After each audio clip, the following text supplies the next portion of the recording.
اور آخرت میں بھی. وَلَكُمْ فِيهَا مَا تَشْتَهِي أَنفُسُكُمْ، اور تمہیں وہاں وہ ملے گا جو تمہارے دل چاہیں گے، نفس خواہش کریں گے.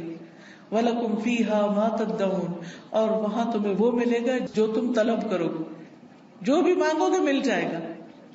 نُزُلًا مِّن غَفُورٍ رَحِيمٍ، یہ مہمانی ہے اس رب کی طرف سے جو غفور الرحیم ہے. تو اس لیے جو شخص ایمان لا کے اللہ کو اپنا رب مان لیتا ہے، اسی کی طرف رجوع کرتا ہے، اسی سے مدد مانگتا ہے، تو اللہ سبحانہ وتعالیٰ اس کو مدد دیتے ہیں اور فرشتوں کے ذریعے بھی اس کی مدد کرتے ہیں. اور ایسے فرشتے جو اللہ کا عرش عظیم اٹھائے ہوئے ہیں وہ ان کے لیے دعائیں کرتے ہیں. اب دیکھیے کہ ہم سب کہتے ہیں، ایک دوسرے سے کہہ رہے تھے میں بہت پریشان ہوں، پلیز میرے لیے دعا کرو، اس کو کہتے ہیں دعا کرو، اس کو کہتے ہیں دعا کرو. لیکن جو لوگ ایمان لا کر اللہ کی طرف رجوع کرتے ہیں، استغفار کرتے ہیں، تو فرشتے بھی ان کے لیے دعائیں شروع کر دیتے. تو جن کے لیے فرشتے دعائیں کریں ان کو پھر کسی دعا کی کمی. پھر آپ دیکھیں ایک اور کام، بلکہ آپ ہی سے پوچھوں گی کون سا ہے وہ کام جس کی وجہ سے فرشتے کیا زمین کی ساری مخلوق دعائیں کرتی ہے، مچھلیاں بھی سمندر میں اور چیونٹیاں بھی زمین میں. کس کس کو پتا ہے؟ سب کو نہیں پتا، سب کو پتا ہونا چاہیے. ٹھیک ہے، وہ کس کے لیے؟ جو لوگوں کو خیر کی بات سکھائے، اچھی باتیں لوگوں کو بتائے، قرآن و حدیث کی تعلیم دے، سیکھے اور سکھائے. ایک جگہ پر سیکھنے والے کے لیے بھی آتا ہے. طالب علم کے لیے کیا خوشخبری ہے، فرشتے کیا کرتے ہیں طالب علم کے لیے؟ اپنے پر بچھاتے ہیں، تواضع سے اس کی رسپیکٹ کرتے ہیں. اور ایک اور میں آتا ہے یعنی اس کے اوپر سایہ کرتے ہیں. کتنی بڑی خوشخبری. پھر اس سے اچھا کوئی کام ہو سکتا ہے کہ ہم بھی ایسی مجلسوں میں شریک ہوں، ایسی جگہوں پر جائیں جہاں سیکھنے سکھانے کا کام ہوتا ہے. خود بھی سیکھیں، دوسروں کو بھی سکھائیں، دوسروں کے بھی کام آئیں. جب آپ یہ کام شروع کریں گے تو فرشتے آپ کے لیے دعائیں شروع کر دیں گے، مچھلیاں آپ کے لیے دعائیں شروع کر دیں گی، چیونٹیاں آپ کے لیے دعائیں کریں گی. اور آپ کو پتا ہے نا کہ جب چیونٹی بھی دعا کرتی ہے تو اللہ تعالیٰ سنتا ہے. ایک دفعہ حضرت سلیمان علیہ السلام اپنے لشکر کے ساتھ نکلے کہ بارش کی دعا کریں. تو آگے گئے تو دیکھا کہ ایک چیونٹی اپنی پیٹھ کے بل لیٹی ہوئی ہے اور اپنے ہاتھ اوپر کیے ہوئے ہے، اللہ سے دعا کر رہی ہے کہ یا اللہ تو پانی برسا تاکہ ہماری پیاس ختم ہو، یعنی ہم سیراب ہوں. تو حضرت سلیمان اپنے لشکر کو لے کے واپس چلے گئے کہ اللہ نے اس چیونٹی کی دعا سن لی ہے. تو پرندے بھی، درندے بھی، چیونٹیاں بھی، یہ سب دعائیں کرتے ہیں. تو اگر آپ دین سیکھنے اور سکھانے کے کام میں لگ جائیں گے اور اس کے لیے وقت نکالیں گے تو دنیا اور آخرت کی برکتیں نصیب ہوں گی. اور آپ کے دل میں ابھی خواہش ہوگی اللہ اس کو پورا کر دے گا. آپ کی ضرورتیں پوری ہونے لگے گی، آپ کے مسائل حل ہونے لگے گی، آپ کے دل کو راحت اور سکون ملے گا جو دنیا کی کسی اور چیز میں نہیں. اگر اچھے کپڑے پہننے سے سکون ملتا تو جو لوگ ہر وقت برانڈیڈ کلوتھز پہنتے ہیں، یعنی برانڈ کے کپڑے پہنتے ہیں، عام کپڑے نہیں پہنتے، پھر انہیں سب سے زیادہ خوشحال ہونا چاہیے تھا، ہے نا؟ اگر خوشی بڑے گھروں میں رہنے سے ملتی تو جو لوگ بڑے بڑے گھر بنائے ہوئے ہیں دنیا میں وہ سب سے زیادہ خوشحال ہونے چاہیے تھے. لیکن آپ دیکھیں کہ دنیا کے ایسے ممالک جہاں پر لوگوں کو ہر سہولت میسر ہے، اگر وہ خود کماتے نہیں تو گورنمنٹ ان کو وظیفہ دیتی ہے، گھر دیتی ہے، ان کے بچوں کی تعلیم کا انتظام کرتی ہے، فری میڈیکل سپورٹ ملتی ہے، لیکن اس کے باوجود وہ خودکشیاں کرتے ہیں. کسی بھی کمی ہو تو ہم پریشان ہو جاتے ہیں، کسی بھی چیز کی کمی لگتی تو ہم پریشان ہو جاتے ہیں، یا پتہ نہیں کیا بنے گا، کیا ہوگا ہمارا. تو جو شخص اللہ کے راستے پر نکل آتا ہے فرشتے اس کے لیے دعا کرتے ہیں. فرمایا جو فرشتے عرش اٹھائے ہوئے ہیں اور جو اس کے ارد گرد ہیں سب اپنے رب کی حمد کے ساتھ اس کی تسبیح کرتے ہیں اور اس پر ایمان رکھتے ہیں. ایمان والوں کے لیے بخشش طلب کرتے ہیں اور کہتے ہیں اے ہمارے رب تو نے اپنی رحمت اور علم سے ہر چیز کا احاطہ کر رکھا ہے، لہٰذا جن لوگوں نے توبہ کی اور تیری راہ کی پیروی کی تو انہیں بخش دے اور دوزخ کے عذاب سے بچا لے. یہ فرشتوں کی دعائیں ہیں، لیکن یہ دعا کس کے لیے کرتے ہیں؟ توبہ کرنے والوں کے لیے، استغفار کرنے والوں کے لیے. پھر آخرت میں استغفار کرنے والوں کے درجات بلند ہوں گے. صرف اپنے لیے نہیں، اگر کوئی اپنے ماں باپ کے لیے بھی استغفار کرتا ہے، ان کی بخشش کی دعا کرتا ہے، تو ان کے درجے بھی بلند ہوتے ہیں. مسند احمد کی روایت میں آتا ہے رسول اللہ صلی اللہ علیہ وسلم نے فرمایا، بے شک اللہ عز و جل جنت میں ایک نیک آدمی کے درجات کو بلند کرتا ہے. تو وہ پوچھتا ہے کہ اے میرے رب، میرے یہ درجات کہاں سے بلند ہوئے؟ اللہ تعالیٰ فرماتا ہے، تیرے حق میں تیری اولاد کی استغفار کی وجہ سے، کہ تیرے پیچھے تیرے بچے تیرے لیے بخشش مانگ رہے ہیں. کیا ہم سب اپنے والدین کے لیے روز بخشش کی دعا کرتے؟ تو پھر ہم اپنی اولاد سے کیا توقع رکھتے ہیں کہ وہ ہمارے لیے کرے؟ ہاں، جو لوگ نماز پابندی سے پڑھتے ہیں وہ ضرور کرتے ہیں. کیسے؟ ربنا اغفر لی ولوالدی وللمؤمنین یوم یقوم الحساب. بس ضرورت اس چیز کی ہے کہ ہم توجہ کے ساتھ کو دعا پڑھیں. یہ نہیں کہ دھیان کہیں اور، ربنا اغفر لی ولوالدی وللمؤمنین یوم یقوم الحساب، جلدی جلدی جلدی نہ، آہستہ آہستہ اور مانگ کے اللہ سے. اللہ ہمیں اس کی توفیق عطا فرمائے اور ہمارے بچوں کو ہمارے حق میں صدقہ جاریہ بنائے. پھر اسی طرح جن لوگوں کے نامہ اعمال میں استغفار زیادہ ہوگا وہ بہت خوش ہوں گے، انہیں نہایت خوشی نصیب ہوگی. نبی صلی اللہ علیہ وسلم نے فرمایا، جو شخص یہ بات پسند کرتا ہے کہ اس کا نامہ اعمال اسے خوش کر دے، یعنی وہ اپنی کتاب دیکھے اور خوش ہو جائے، تو اسے چاہیے کہ وہ کثرت سے استغفار کیا کرے. کیونکہ اس سے کیا ہوگا؟ ساری وہ چیزیں مٹ جائیں گی جو اس کے لیے پریشانی کا باعث ہوں گی. مثلا آپ کچھ لکھتے ہیں اور لکھنے میں غلطی ہو جاتی ہے، پھر آپ کیا کرتے ہیں؟ اس کو اریز کرتے. کبھی کیا کرتے ہیں؟ اوپر وائٹر لگا دیتے. تو استغفار کا مطلب ہوتا ہے ڈھانپ دینا، یعنی غلطیاں نظر نہ آئیں. ہم سب غلطیاں کرتے ہیں، لیکن استغفار کرتے ہیں تو جو غلطیاں وہ مٹتی چلی جاتی، ختم ہوتی چلی جاتی، اور نامہ اعمال بہترین ہوتا جاتا ہے. اور قیامت کے دن انسان اپنا نامہ اعمال دیکھے گا تو اس میں بس اچھائیاں ہی اچھائیاں ہوں گی، کیونکہ برائیاں تو ساری توبہ سے صاف ہو گئی. تو اس وقت انسان کتنا خوش ہوگا. مثلا آپ کی ٹیچر آپ کو پرچہ واپس کرے اور 100/100 نمبر ہوں تو آپ کی خوشی کا کیا ٹھکانا ہوگا؟ بہت زیادہ خوش ہوں گے کہ میرا تو ایک بھی نمبر نہیں کٹا، سارے ہی ادھر ہیں، کوئی ریڈ نشان نہیں ہے، کوئی کاٹا نہیں ہے. تو سوچئے قیامت کے دن اگر آپ دیکھیں کہ آپ کی کوئی غلطی اس میں نظر ہی نہیں آ رہی، سب صاف مٹ گئی، ڈھانپ دی گئی، تو خوشی کا کیا عالم ہوگا. کیونکہ سب سے زیادہ تو پریشانی اسی بات سے ہوتی ہے نا کہ پتہ نہیں وہاں جائیں گے تو کیا نظر آئے گا اور اس پہ شرمندگی نہ ہو زیادہ. پھر اسی طرح عبداللہ بن بصر کی روایت ہے کہ نبی صلی اللہ علیہ وسلم نے فرمایا، مبارک ہو اس کو جو اپنے نامہ اعمال میں کثرت سے استغفار پائے، کہ بہت زیادہ استغفار ہے اس میں. پھر اسی طرح استغفار جنت میں داخلے کا ذریعہ ہے. اللہ تعالیٰ فرماتے ہیں، یا ایھا الذین آمنوا توبوا الی اللہ توبۃ نصوحا عسى ربکم ان یکفر عنکم سیئاتکم وَيُدْخِلَكُمْ جَنَّاتٍ تَجْرِي مِن تَحْتِهَا الْأَنْهَارُ. اے لوگو جو ایمان لائے ہو، اللہ کی طرف توبہ کرو، خالص توبہ، سچی توبہ، پکی توبہ، صحیح والی توبہ. قریب ہے کہ تمہارا رب تم سے تمہاری برائیاں دور کر دے اور تمہیں ایسے باغوں میں داخل کرے جن کے نیچے نہریں بہتی ہوں. یعنی غلطیوں کی معافی ہو جائے تو جنت کے راستے آسان ہو جائیں گے، اور اس کے لیے معافی مانگنی ہوگی، استغفار کرنا ہوگا.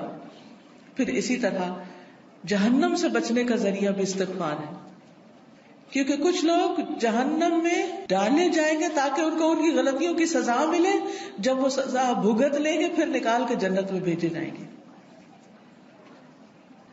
اس وقت بھی آپ کو گرمی لگ رہی ہوگی تو دل گھبرا رہا ہوگا، یہ تو وقتی گرمی، اور ایسی بھی نہیں کہ جس سے انسان کو یعنی بہت تکلیف ہو. ٹھیک ہے، انکمفرٹیبل ہوتا ہے انسان، وہ الگ بات ہے، لیکن اس میں بھی انسان کیا چاہتا ہے کہ فوراً ہوا میں نکلے، تازہ ہوا میں، اور فریش ہو. کہاں آگ میں ہو انسان. ہم میں سے کس کے اندر ہمت ہے کہ وہ آگ کو برداشت کرے؟ کیا کسی کمرے میں، کسی گھر میں، کسی جگہ آگ لگی ہوئی ہو، آپ اس کے اندر جانا پسند کریں گے؟ دور سے بھاگیں گے، دھواں دیکھ کے بھی اس طرف نہیں جائیں گے کہ کہیں وہ آگ پھیل کے مجھ تک نہ آ جائے. تو قیامت کے دن ہم میں سے کوئی بھی نہیں جانا چاہے گا. اور اس کا طریقہ کیا ہے؟ پھر ہم دنیا میں ہی کثرت سے استغفار کر لیں، دنیا میں ہی معافی مانگ لیں تاکہ جہنم میں جانے سے بچ جائیں. اور اگر معافی نہیں مانگتے تو لا الہ الا اللہ پڑھنے کی وجہ سے جنت میں تو انشاءاللہ جائیں گے، لیکن سزا بھگت، اور وہ سزا بہت سخت ہے اور نہیں پتا کہ کتنے عرصے کے لیے مل جائے، کیونکہ ہر ایک کی جیل کا وقت جو ہے مخصوص ہوتا ہے. رسول اللہ صلی اللہ علیہ وسلم نے فرمایا، اے عورتوں کے گروہ، عورتوں سے خطاب ہے ہم سب سے، اے عورتوں کے گروہ صدقہ کرتی رہا کرو اور کثرت سے استغفار کرتی رہا کرو، کیونکہ میں نے دوزخ میں جانے والوں میں سے زیادہ تر عورتوں کو دیکھا ہے. دوزخ کی اکثر آبادی عورتوں پر مشتمل ہے.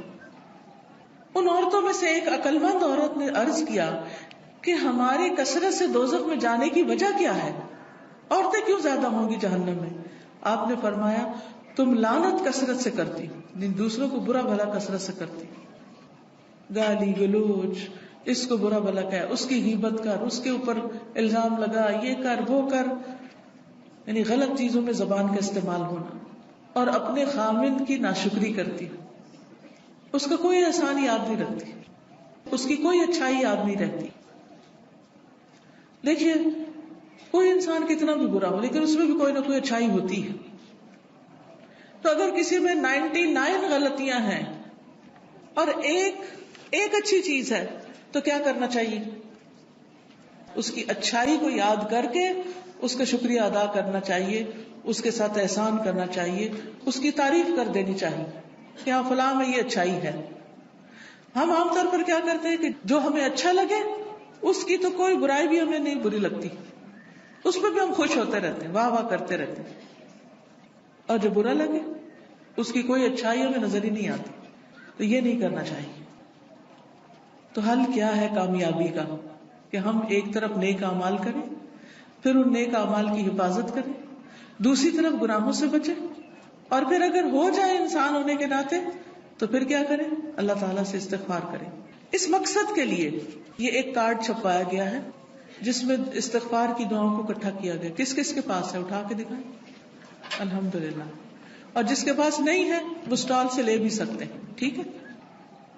تو اب آپ دیکھیے کہ جس کے پاس یہ کارڈ ہے وہ تو ٹھیک، جس کے پاس نہیں، لازماً آپ کے پاس ہی ہونا چاہیے، کیونکہ یہ ساری دعائیں ہمیں زبانی یاد نہیں.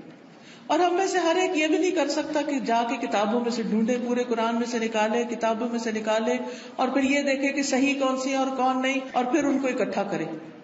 تو الحمدللہ اللہ کے فضل سے یہ دعائیں آپ کے لیے اکٹھی کر دی گئی. کوشش کریں کہ ہر روز ان دعاؤں کو آپ پڑھیں. لیکن اگر ہر روز نہیں پڑھ سکتے تو جس وقت آپ کو پریشانی ہو، بے چینی ہو، بیماری ہو، خوف ہو، گھبراہٹ ہو، مرنے کا خوف ہو، آخرت کی پکڑ کا خوف ہو، فکر ہو، آپ کے اندر بے چینی اور اضطراب آ جائے، فوراً استغفار کرنا شروع کریں. اس کے بغیر بھی کریں اور اس کے ساتھ بھی کریں. اب آپ نکالیے، میں آپ کو یہ کچھ دعائیں کہلوا دیتی ہوں تاکہ ان کا صحیح پروننسیشن آپ کو آتا ہو، صحیح تلفظ آپ کو آتا ہو. اس کے علاوہ یہ کچھ اور کتابیں بھی ہیں جیسے محمد صلی اللہ علیہ وسلم کے معمولات وغیرہ. پھر اسی طرح یہ نور العلم کوئی کورس شروع ہو رہا ہے، اس میں داخلے کے پیچھے سے آپ فلائر لے سکتے ہیں. اسی طرح قرآن و سنت سے لی ہوئی صحیح دعائیں دعا کیجیے نام کی کتاب میں ہے. بہت سی دعائیں یہاں پر ملے گی آپ کو. یہ کتاب اگر آپ کے گھر میں ہو تو ہر موقع کی دعا اس میں آپ کے لیے. اسی طرح ذکر کے بارے میں کارڈ ہے. جادو کے بارے میں بہت سے لوگوں کے ذہن میں سوال ہوتے ہیں، پریشان رہتے ہیں، تو جادو کی حقیقت پر اور پھر اس کا علاج کیا ہے اس پر یہ کتاب ہے. پھر اچھا اخلاق انسان کے نامہ اعمال میں بہت بھاری نیکی ہوگی، تو اس پر یہ کہ اچھا اخلاق ہے کیا کیا کرنا ہوتا ہے، احادیث پر مشتمل یہ کتاب ہے. پھر اسی طرح صدقہ و خیرات جو ہے وہ بلاؤں کو ٹالتا ہے. بلا آنے سے بھی روکتا ہے اور جب آ جائے تو اس کو بھی دور کرنے کا ذریعہ بنتا ہے. جیسے ایک حدیث میں آتا ہے داؤ مرضاکم بالصدقات, اپنے مریضوں کا علاج صدقے سے کرو. نہیں اگر کوئی بیمار ہو جائے تو صدقہ کرنا شروع کر دو, تو صدقہ بھی ایک علاج ہے. تو یہ صدقہ خیرات کس طرح ہوتا ہے اس پہ احادیث پر مبنی یہ کتاب ہے. پھر اسی طرح رات کو سوتے وقت کے اذکار ہیں, رات کی نیند کیسی ہونی چاہیے اور کیا کرنا چاہیے کیا نہیں کرنا چاہیے, سنتیں کیا ہیں. تو یہ سونے جاگنے کے آداب اور اذکار ہیں. جو شخص صبح اور شام کے اذکار کرتا ہے اور رات ذکر کر کے سوتا ہے وہ ان لوگوں میں لکھ لیا جاتا ہے والذاکرین اللہ کثیرا والذاکرات اعد اللہ لهم مغفرۃ واجرا عظیما, کہ اللہ کا ذکر کرنے والے مرد اور بہت زیادہ اللہ کا ذکر کرنے والی عورتیں, اللہ نے ان کے لیے مغفرت اور بہت بڑا اجر تیار کر رکھا ہے. تو اللہ تعالیٰ سے بخشش پانے کے لیے کیا کریں, اللہ کا ذکر کریں, رات کو ذکر کر کے سوئیں. تو سارے اذکار جو مسنون کتابوں میں ہیں وہ اس میں لکھ دیے گئے ہیں, اپنے بیڈ سائڈ ٹیبل پہ رکھ دیں, دراز میں رکھ دیں, جب سونے لگے اس کو پڑھ کے پھر سوئیں. پھر اسی طرح یہ ہے کہ رسول اللہ صلی اللہ علیہ وسلم کا تعارف ہے, تعارف حبیب کے نام سے یہ کتاب ہے. آپ صلی اللہ علیہ وسلم کی ذاتی زندگی کے بارے میں اور آپ کی خصوصیات کے بارے میں احادیث کی روشنی میں کتاب مرتب کی گئی ہے, اس کو بھی آپ دیکھ سکتے ہیں. پھر یہ ایک اور استغفار کے بارے میں کتاب ہے, تم کب توبہ کرو گے, بہت ہی بہترین کتاب ہے. پھر اسی طرح یہ ہے کہ حدیث میں آتا ہے کہ جو شخص یہ چاہتا ہو کہ اس کی عمر لمبی ہو, اس کی عمر میں برکت ہو اور اس کے رزق میں برکت ہو, اسے چاہیے اپنے رشتہ داروں سے اچھا سلوک کرے, یعنی صلہ رحمی کرے, ان کے ساتھ اپنا تعلق برقرار رکھے. تو یہ ان احادیث پر مبنی کارڈ ہے, آپ لوگوں کو یہ دے سکتے ہیں. یہ کارڈ کی شکل میں فولڈ بھی ہو جاتا ہے, جب آپ کسی کو تحفہ وغیرہ دیتے ہیں عید پر شادی پر تو بیچ میں یہ رکھ کر دے سکتے ہیں تاکہ لوگ اپنے تعلقات کو بہتر بنائیں ایک دوسرے کے ساتھ. اب یہ دعا کر لیتے ہیں, میں کہلواؤں گی آپ میرے پیچھے کہیں گے تاکہ آپ کو یہ الفاظ صحیح پڑھنے آ جائیں, ٹھیک ہے. اور ساتھ ساتھ آپ اس طرح پڑھیں گے کہ جیسے آپ دعا مانگ رہے ہیں, ٹھیک ہے.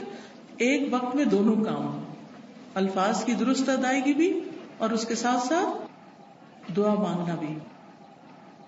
سبحان اللہ والحمد للہ ولا الہ الا اللہ واللہ اکبر ولا حول ولا قوة الا باللہ العلی العظیم.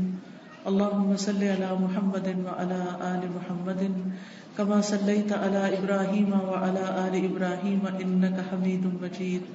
اللہم بارک علی محمد وعلی آل محمد کما بارکت علی ابراہیم وعلی آل ابراہیم انک حمید مجید. اللہم اغفر لی ذنبی رب اذنبت فاغفر لی رب اغفر لی خطیئتی یوم الدین رب اغفر وارحم وانت خیر الراحمین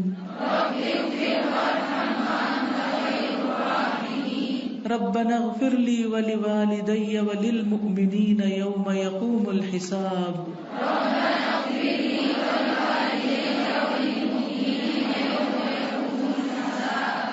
ربنا اننا آمنا فاغفر لنا ذنوبنا وقنا عذاب النار.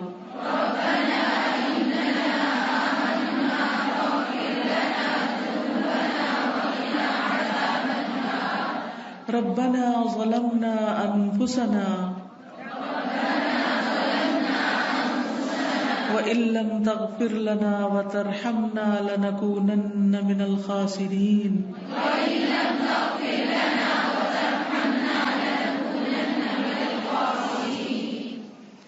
ربنا اغفر لنا ذنوبنا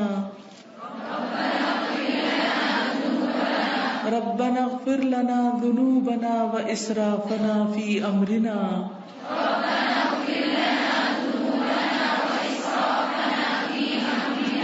وثبت أقدامنا وانصرنا على القوم الكافرين.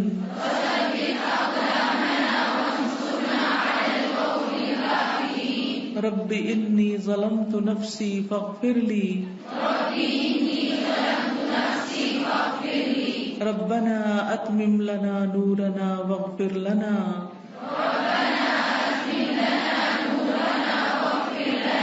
إنك على كل شيء قدير ربنا اغفر لنا ولإخواننا الذين سبقونا بالإيمان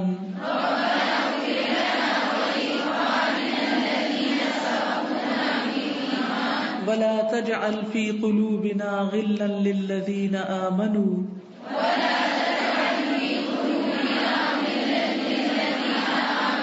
ربنا إنك رؤوف رحيم أنت ولينا فاغفر لنا وارحمنا وأنت خير الغافرين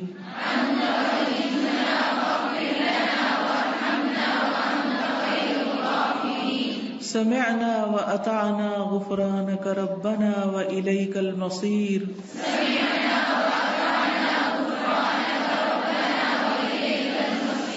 سبحانك وبحمدك أستغفرك وأتوب إليك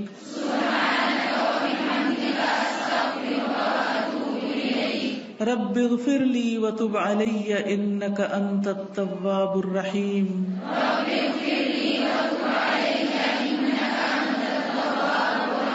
اللهم اغفر لي وارحمني واهدني وعافني وارزقني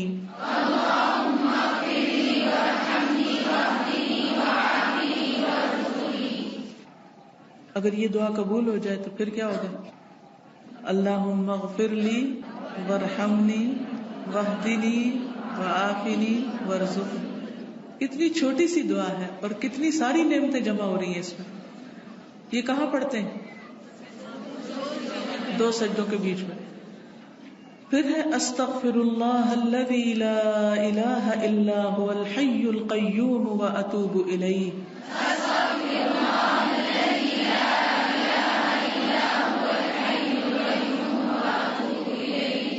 اللهم اغفر لي ذنبي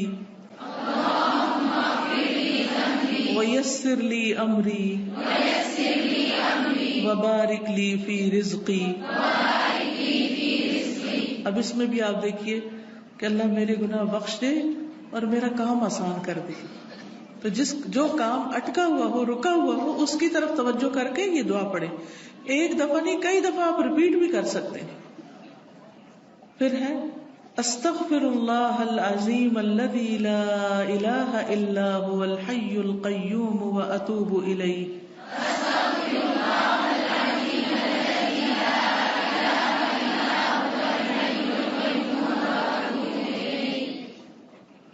اللہم اغفر لی وارحمنی وتب علی انک انت التواب الرحیم.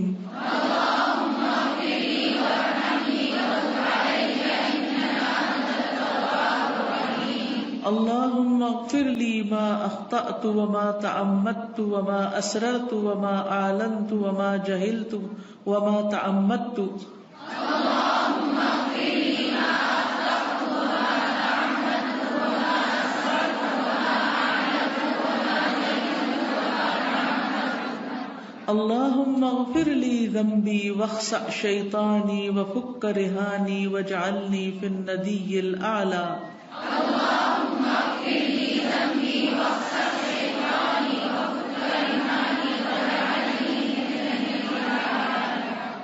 اللهم إني أسألك يا الله الأحد الصمد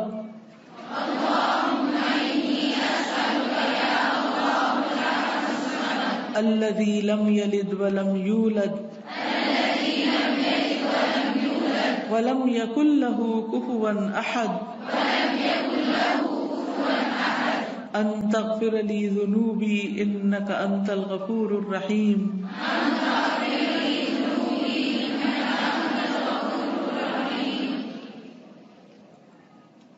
یہ دعا بڑی ہی قیمتی دعا ہے. جو شخص اس دعا کے ساتھ کچھ مانگتا ہے تو اس کی دعا قبول ہوتی. پھر ہے رب اغفر لی خطیئتی وجہلی واسرافی فی امری کلہ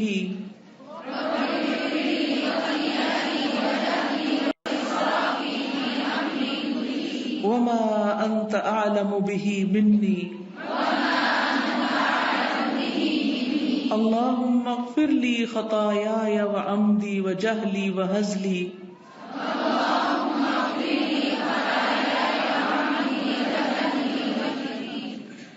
وهزلي وكل ذلك عندي اللهم اغفر لي ما قدمت وما أخرت وما أسررت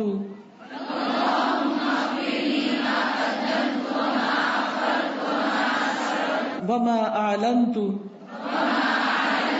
أنت المقدم وأنت المؤخر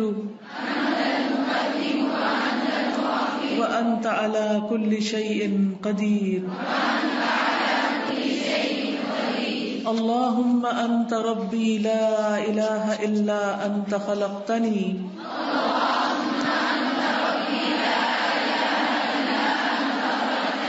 وأنا عبدك وأنا على عهدك ووعدك ما استطعت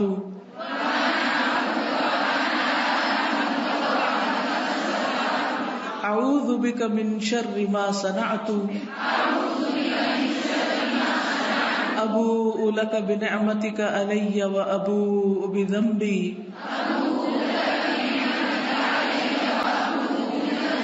فاغفر لي فاغفر لي فاغفر لي إنه لا يغفر الذنوب إلا أنت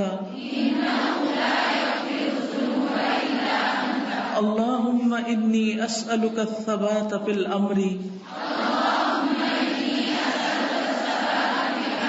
والعزيمة على الرشد وأسألك موجبات رحمتك وعزائم مغفرتك وأسألك شكر نعمتك وحسن عبادتك وأسألك قلبا سليما ولسانا صادقا وأسألك من خير ما تعلم وأعوذ بك من شر ما تعلم وأستغفرك لما تعلم إنك أنت علام الغيوب اللهم اغسل عني خطاياي بماء الثلج والبرد ونق قلبي من الخطايا كما نقيت الثوب الأبيض من الدنس وباعد بيني وبين خطاياي كما باعدت بين المشرق والمغرب پھر کچھ استغفار کے مواقع ہوتے ہیں، یعنی ایک تو یہ نا کہ انسان مصلی پہ بیٹھ کے یا ویسے پڑھے استغفار، اور ایک ہے مختلف کام کرتے ہوئے، مثلا صبح اور شام 100 بار استغفر اللہ و اتوب الیہ. کتنی بار؟ 100 بار. ہر نماز کے بعد 3 بار استغفر اللہ استغفر اللہ استغفر اللہ. سبحانک اللہم ربنا و بحمدک اللہم اغفر لی.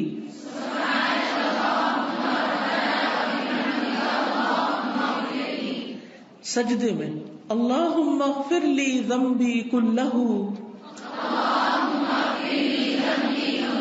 دقہ و جلہ و اولہ و آخرہ و علانیتہ و سرہ. بعض دفعہ پریشانی اتنی بڑھ جاتی کہ انسان کو یہ بھی سمجھ نہیں آتی میں کیا دعا کروں، مانگوں تو کیا مانگوں. جیسے کوئی مریض سخت بیمار ہوتا ہے نا تو انسان کو سمجھ نہیں آتی کہ اب اس کی زندگی کی دعا کریں یا اس کی موت کی آسانی کی دعا کریں، اسٹک ہوتے ہیں بیچ میں. تو ایسے مواقع پر بھی انسان کو کیا کرنا چاہیے؟ ہر طرح کے گناہوں کی معافی مانگنا شروع کر دے، اپنے لیے بھی دوسرے کے لیے بھی. اللہم انی ظلمت نفسی ظلما کثیرا ولا یغفر الذنوب الا انت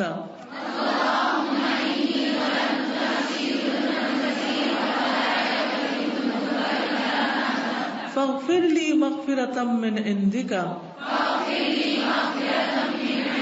وارحمنی انک انت الغفور الرحیم. یہ دعا پڑھتے ہیں اتحیات میں بیٹھتے ہیں نا، اور اتحیات اور درود شریف وغیرہ سب کچھ پڑھ کے تو آخر میں پڑھ سکتے ہیں. رات کو سونے کے وقت بسم اللہ ودعت جنبی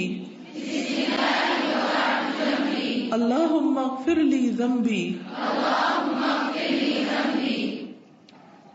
واخسأ شیطانی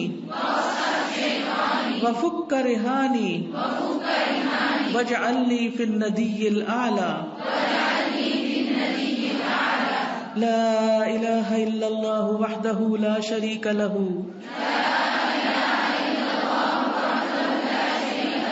لہ الملک ولہ الحمد وہو علی کل شیء قدیر الحمد للہ وسبحان اللہ ولا الہ الا اللہ واللہ اکبر ولا حول ولا قوة الا باللہ اللہم اغفر لی. پھر بیت الخلاء سے نکلنے کے وقت غفرانک. اس وقت کیوں استغفار کرتے ہیں؟ کیونکہ ہم نے جو اندر وقت گزارا ہے وہ اللہ کے ذکر کے بغیر گزارا ہے. پھر سواری پر بیٹھتے وقت سبحانک انی ظلمت نفسی فاغفر لی انہ لا یغفر الذنوب الا انت اللہم اغفر لی وتب علی انک انت التواب الغفور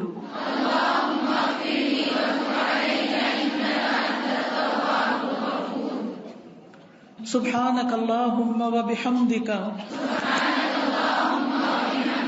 اشہد ان لا الہ الا انت استغفرک واتوب الیک. یا رب العالمین ہمارے والدین کو بخش دے. میں اپنے والد کے لیے اور آپ سب اسی وقت جب لہو کہوں گی تو آپ سب بھی اپنے اپنے جو رشتہ دار ہیں ان کے لیے دعا مانگیں. اللہم اغفر لہ وارحمہ وعافہ واعف عنہ واکرم نزلہ ووسع مدخلہ واغسلہ بالماء والثلج والبرد ونقه من الخطايا كما ينقى الثوب الأبيض من الدنس. اللهم أبدله دارا خيرا من داره وأهلا خيرا من أهله. اللهم أدخله الجنة اللهم أدخله الجنة اللهم أدخله الجنة وأعذه من عذاب القبر ومن عذاب النار. ربنا ظلمنا أنفسنا وإن لم تغفر لنا وترحمنا لنكونن من الخاسرين. یا رب العالمین تو ہماری کوتاہیوں کو معاف کر دے، ہماری غلطیوں سے درگزر فرما، تو ہم سب پر اپنی رحمت نازل فرما. یا اللہ جہاں جہاں سے بھی لوگ آئے ہیں ان کا آنا قبول فرما اور خیریت و حفاظت سے اپنے گھروں کو پہنچا. یا اللہ سب بیماروں کو صحت عطا فرما، سب دکھی لوگوں کے دکھ دور فرما، سب پریشان حالوں کی پریشانیاں دور فرما. جو کسی بھی چیز کی طرف سے رزق روزی اولاد شوہر کاروبار کی طرف سے پریشان ہے اللہ ان کی پریشانیاں دور فرما. یا اللہ تو اپنی رحمتوں سے ہم کو ڈھانپ لے. اللہ ہمارا خاتمہ بالخیر کرنا، ہمیں ایمان اور کلمہ نصیب فرمانا، ہمیں شیطان کے چنگل سے محفوظ رکھنا. اللہ ہمیں قبر کے عذاب سے محفوظ رکھنا، ہمیں دوزخ کے عذاب سے محفوظ رکھنا. ہم سب کو جنت الفردوس عطا فرمانا، ہم سب پر اپنی رحمت نازل فرمانا. ہمارے آباء و اجداد اور ہماری اولادوں کو بھی اس اپنی رحمت سے نوازنا. اللہ ہم سب کے بچوں کو ہدایت عطا فرما. اللہ ہمارے بچوں کو ہدایت عطا فرما. اللہ انہیں اپنا بنا لے. اللہ بہت فتنوں کا دور ہے، انہیں ہر فتنے سے بچا. یا رب العالمین تو ہم سب کے ایمان بھی سلامت رکھ.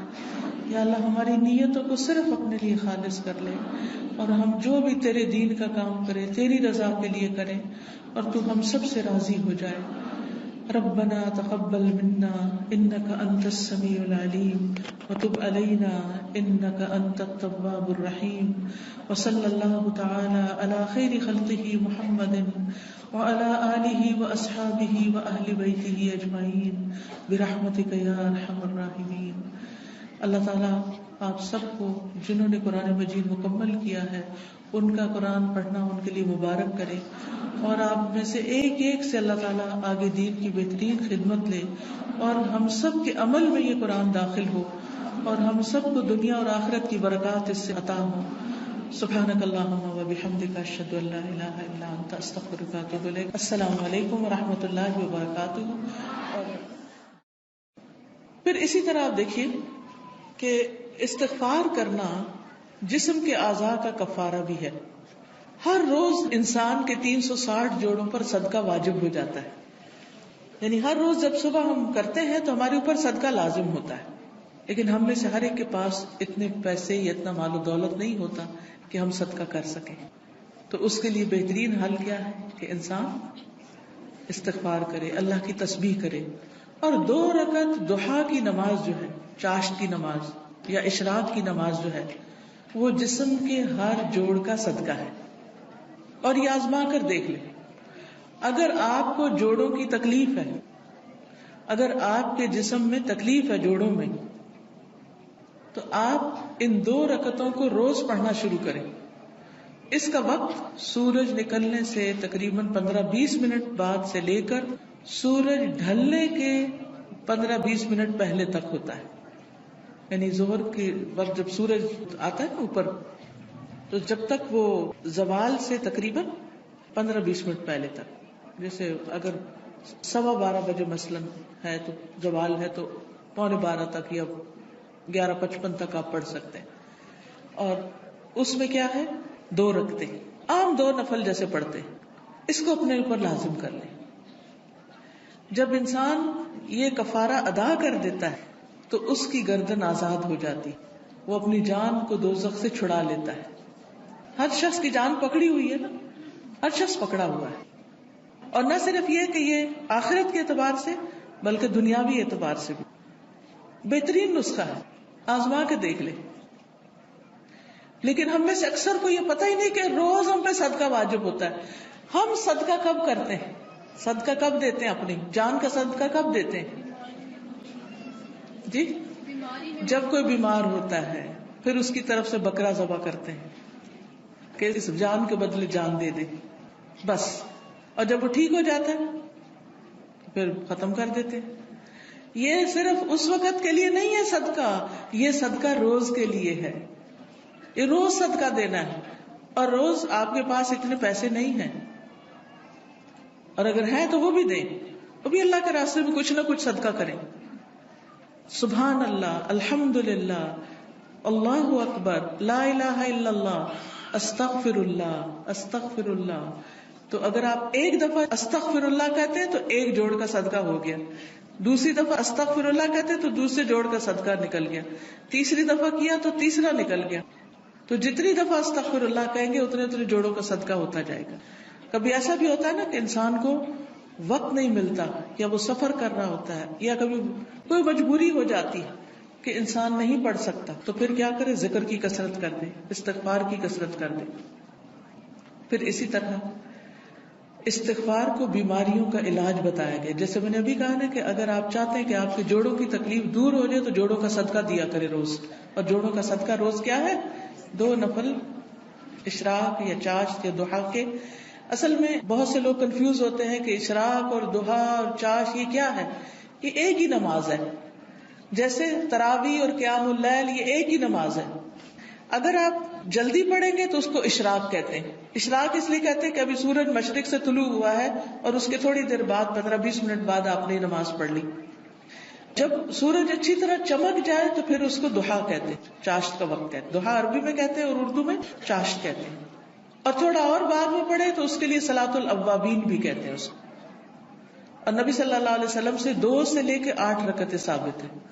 چاہے 2 پڑھیں، چاہے 4 پڑھیں، چاہے 6 پڑھیں، چاہے 8 پڑھیں، جو آپ کا دل کرے، لیکن کم از کم 2 ضرور پڑھیں. پھر اسی طرح استغفار بیماریوں کا علاج ہے. اگر کسی کو مثلا ہارٹ پرابلم ہے یا کوئی اور اسی طرح کی کوئی بیماریاں ہیں اس کو، تو اس کے لیے بھی استغفار ہے. قتادہ کہتے ہیں کہ یہ قرآن تمہیں تمہاری بیماری اور علاج بتاتا ہے. یعنی قرآن کے ذریعے تمہیں بیماریاں بھی پتہ چلتی ہیں. بیماریوں سے مراد یہاں روحانی بیماریاں اور خاص طور پر ذہنی پریشانیاں اور جذباتی اور دلی پریشانیاں، اور پھر اس کا علاج بھی بتاتا ہے. یعنی قرآن شفا ہے. قرآن مجید میں آتا ہے شفاء لما فی الصدور، کہ قرآن میں سینوں کے اندر جو ہے یعنی دل ہے ان کے لیے شفا ہے. پھر یہ کہا گیا کہ گناہ بیماری ہے. گناہ کیا ہے؟ بیماری ہے، اور استغفار ان کا علاج ہے. پھر اسی طرح جو شخص استغفار کرتا ہے اسے فرشتوں کی دعائیں ملتی ہیں. قرآن مجید میں سورۃ الغافر میں آتا ہے الذین یحملون العرش ومن حولہ یسبحون بحمد ربہم ویؤمنون بہ ویستغفرون للذین آمنوا ربنا وسعت کل شیء رحمۃ وعلما فاغفر للذین تابوا واتبعوا سبیلک وقہم عذاب الجحیم. جو فرشتے عرش اٹھائے ہوئے ہیں اور جو اس کے ارد گرد ہیں سب اپنے رب کی حمد کے ساتھ اس کی تسبیح کر رہے ہیں اور اس پر ایمان رکھتے ہیں اور ایمان لانے والوں کے لیے بخشش کی دعا کرتے ہیں. سبحان اللہ، یعنی کتنی بڑی سعادت ہے. ایمان لانا کتنی بڑی اللہ کی رحمت ہے ہم پر کہ ہم اس پر ایمان رکھتے ہیں اور آخرت پر ایمان رکھتے ہیں اور عقیدہ درست ہے.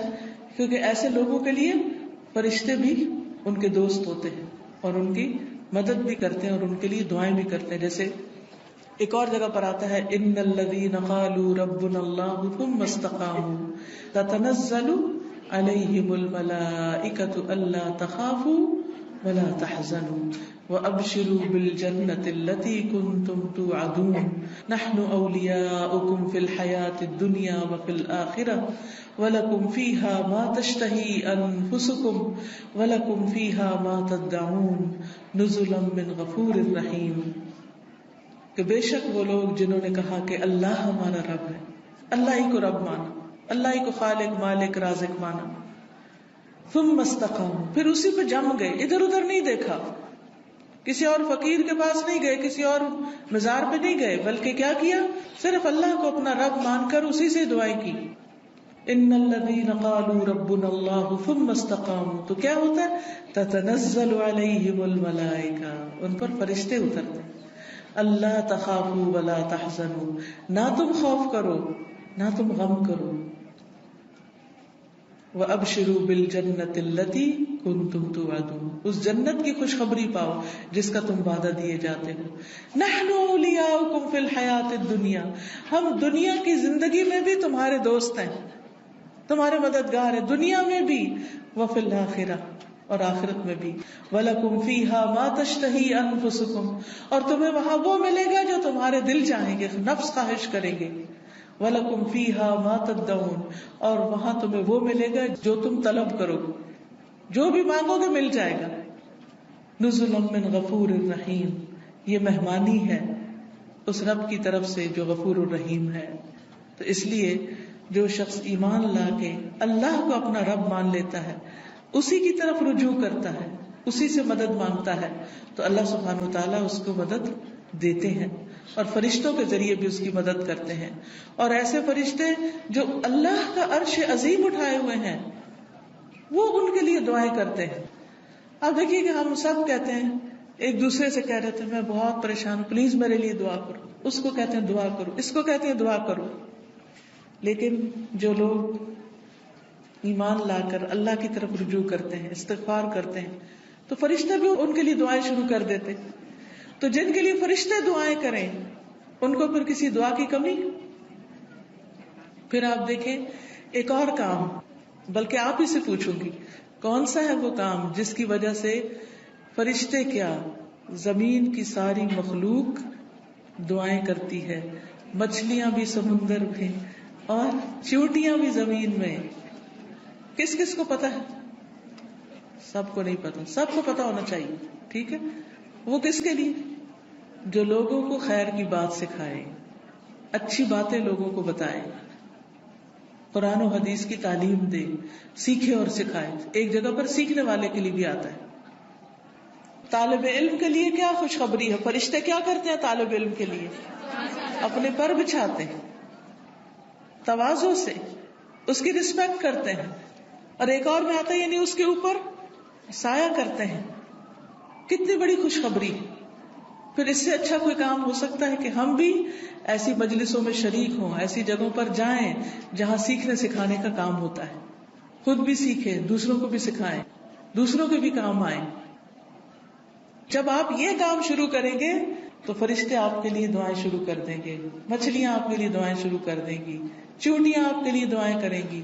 اور آپ کو پتا ہے نا کہ جب چونٹی بھی دعا کرتی ہے تو اللہ تعالیٰ سنتا ہے. ایک دفعہ حضرت سلیمان علیہ السلام اپنے لشکر کے ساتھ نکلے کہ بارش کی دعا کریں. تو آگے گئے تو دیکھا کہ ایک چونٹی اپنی پیٹھ کے بل لیٹی ہوئی ہے اور اپنے ہاتھ اوپر کیے ہوئے ہے، اللہ سے دعا کر رہی ہے کہ یا اللہ تو پانی برسا تاکہ ہماری پیاس ختم ہو، یعنی ہم سیراب ہوں. تو حضرت سلیمان اپنے لشکر کو لے کے واپس چلے گئے کہ اللہ نے اس چونٹی کی دعا سن لی ہے. تو پرندے بھی، درندے بھی، چونٹیاں بھی، یہ سب دعائیں کرتے ہیں. تو اگر آپ دین سیکھنے اور سکھانے کے کام میں لگ جائیں گے اور اس کے لیے وقت نکالیں گے تو دنیا اور آخرت کی برکتیں نصیب ہوں گی. اور آپ کے دل میں ابھی خواہش ہوگی، اللہ اس کو پورا کر دے گا. آپ کی ضرورتیں پوری ہونے لگے گی، آپ کے مسائل حل ہونے لگے گی، آپ کے دل کو راحت اور سکون ملے گا جو دنیا کی کسی اور چیز میں نہیں.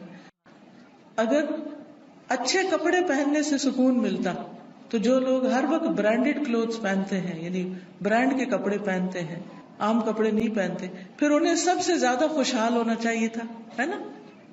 اگر خوشی بڑے گھروں میں رہنے سے ملتی تو جو لوگ بڑے بڑے گھر بنائے ہوئے ہیں دنیا میں وہ سب سے زیادہ خوشحال ہونے چاہیے تھے. لیکن آپ دیکھیں کہ دنیا کے ایسے ممالک جہاں پر لوگوں کو ہر سہولت میسر ہے، اگر وہ خود کماتے نہیں تو گورنمنٹ ان کو وظیفہ دیتی ہے، گھر دیتی ہے، ان کے بچوں کی تعلیم کا انتظام کرتی ہے، فری میڈیکل سپورٹ ملتی ہے، لیکن اس کے باوجود وہ خودکشیاں کرتے ہیں. کسی چیز کی کمی نہیں مگر دل خوش نہیں، دل میں راحت نہیں، دل میں سکون نہیں. اور اس کے برعکس وہ صحابہ جو پیٹ پر 3 پتھر باندھ کے کام کرتے تھے، ان کے دلوں میں خوشی تھی، سکون تھا، اطمینان تھا. فقر و فاقے کی وجہ سے بھی ان کے دلوں کا اطمینان اور سکون نہیں گیا. آج اگر ہمیں تھوڑی سی بھی کمی ہو تو ہم پریشان ہو جاتے ہیں، کسی بھی چیز کی کمی لگتے تو ہم پریشان ہو جاتے ہیں، یا پتہ نہیں کیا بنے گا، کیا ہوگا ہمارا.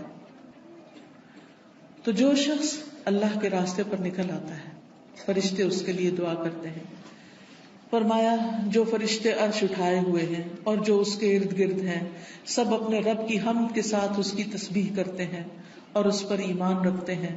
ایمان والوں کے لیے بخشش طلب کرتے ہیں اور کہتے ہیں اے ہمارے رب تو نے اپنی رحمت اور علم سے ہر چیز کا احاطہ کر رکھا ہے، لہٰذا جن لوگوں نے توبہ کی اور تیری راہ کی پیروی کی تو انہیں بخش دے اور دوزخ کے عذاب سے بچا لے. یہ فرشتوں کی دعائیں ہیں، لیکن یہ دعا کس کے لیے کرتے ہیں؟ توبہ کرنے والوں کے لیے، استغفار کرنے والوں کے لیے. پھر آخرت میں استغفار کرنے والوں کے درجات بلند ہوں گے. صرف اپنے لیے نہیں، اگر کوئی اپنے ماں باپ کے لیے بھی استغفار کرتا ہے، ان کی بخشش کی دعا کرتا ہے تو ان کے درجے بھی بلند ہوتے ہیں. مسند احمد کی روایت میں آتا ہے رسول اللہ صلی اللہ علیہ وسلم نے فرمایا بے شک اللہ عز و جل جنت میں ایک نیک آدمی کے درجات کو بلند کرتا ہے تو وہ پوچھتا ہے کہ اے میرے رب میرے یہ درجات کہاں سے بلند ہوئے؟ اللہ تعالیٰ فرماتا ہے تیرے حق میں تیری اولاد کی استغفار کی وجہ سے، کہ تیرے پیچھے تیرے بچے تیرے لیے بخشش مانگ رہے ہیں. کیا ہم سب اپنے والدین کے لیے روز بخشش کی دعا کرتے؟ تو پھر ہم اپنی اولاد سے کیا توقع رکھتے ہیں کہ وہ ہمارے لیے کرے؟ ہاں، جو لوگ نماز پابندی سے پڑھتے ہیں وہ ضرور کرتے ہیں. کیسے؟ ربنا اغفر لی ولوالدی وللمؤمنین یوم یقوم الحساب. بس ضرورت اس چیز کی ہے کہ ہم توجہ کے ساتھ کو دعا پڑھیں، یہ نہیں کہ دھیان کہیں اور. ربنا اغفر لی ولوالدی وللمؤمنین یوم یقوم الحساب. جلدی جلدی جلدی نہ، آہستہ آہستہ، اور مانگ کے اللہ سے. اللہ ہمیں اس کی توفیق عطا فرمائے اور ہمارے بچوں کو ہمارے حق میں صدقہ جاریہ بنائے. پھر اسی طرح جن لوگوں کے نامہ اعمال میں استغفار زیادہ ہوگا وہ بہت خوش ہوں گے، انہیں نہایت خوشی نصیب ہوگی. نبی صلی اللہ علیہ وسلم نے فرمایا جو شخص یہ بات پسند کرتا ہے کہ اس کا نامہ اعمال اسے خوش کر دے، یعنی وہ اپنی کتاب دیکھے اور خوش ہو جائے، تو اسے چاہیے کہ وہ کثرت سے استغفار کیا کرے، کیونکہ اس سے کیا ہوگا، ساری وہ چیزیں مٹ جائیں گی جو اس کے لیے پریشانی کا باعث ہوں گی.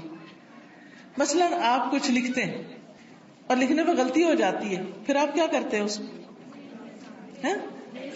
اریز کرتے ہیں. کبھی کیا کرتے ہیں، اوپر وائٹر لگا دیتے.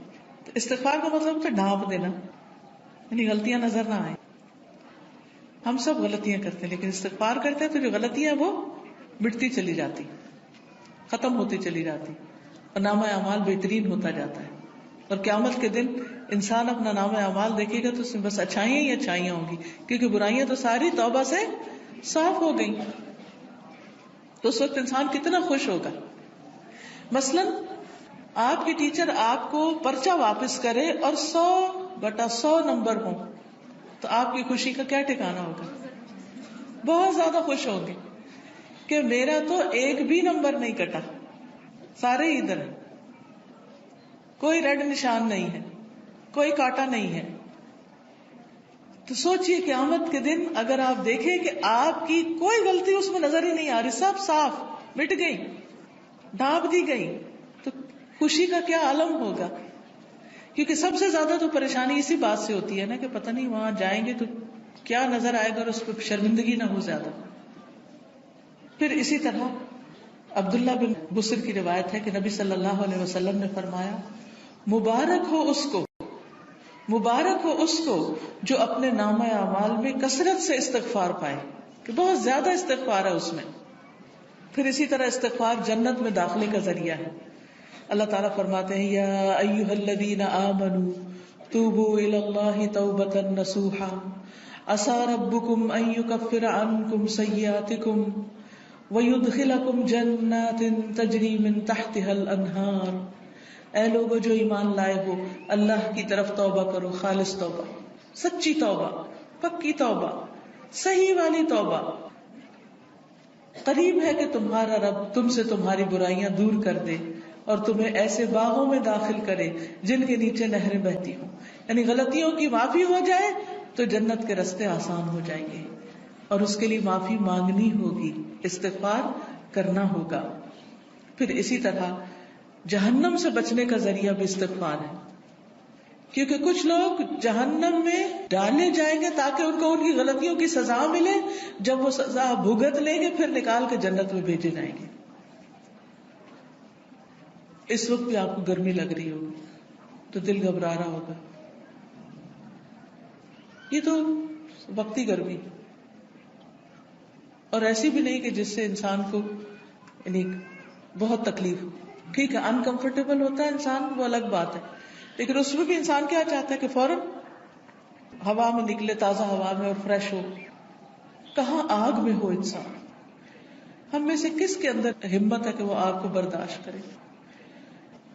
کیا کسی کمرے میں، کسی گھر میں، کسی جگہ آگ لگی ہوئی، آپ اس کے اندر جانا پسند کریں گے؟ دور سے بھاگیں گے، دھواں دیکھ کے بھی اس طرف نہیں جائیں گے کہ کہیں وہ آگ پھیل کے مجھ تک نہ آ جائے.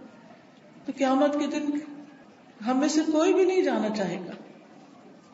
اور اس کا طریقہ کیا ہے؟ پھر ہم دنیا میں ہی کثرت سے استغفار کر لیں، دنیا میں ہی معافی مانگ لیں تاکہ جہنم میں جانے سے بچ جائیں. اور اگر معافی نہیں مانگتے تو لا الہ الا اللہ پڑھنے کی وجہ سے جنت میں تو انشاءاللہ جائیں گے، لیکن سزا بھگت کے، اور وہ سزا بہت سخت ہے، اور نہیں پتا کہ کتنے عرصے کے لیے مل جائے، کیونکہ ہر ایک کی جیل کا وقت جو ہے مخصوص ہوتا ہے. رسول اللہ صلی اللہ علیہ وسلم نے فرمایا اے عورتوں کے گروہ، عورتوں سے خطاب ہے ہم سب سے، اے عورتوں کے گروہ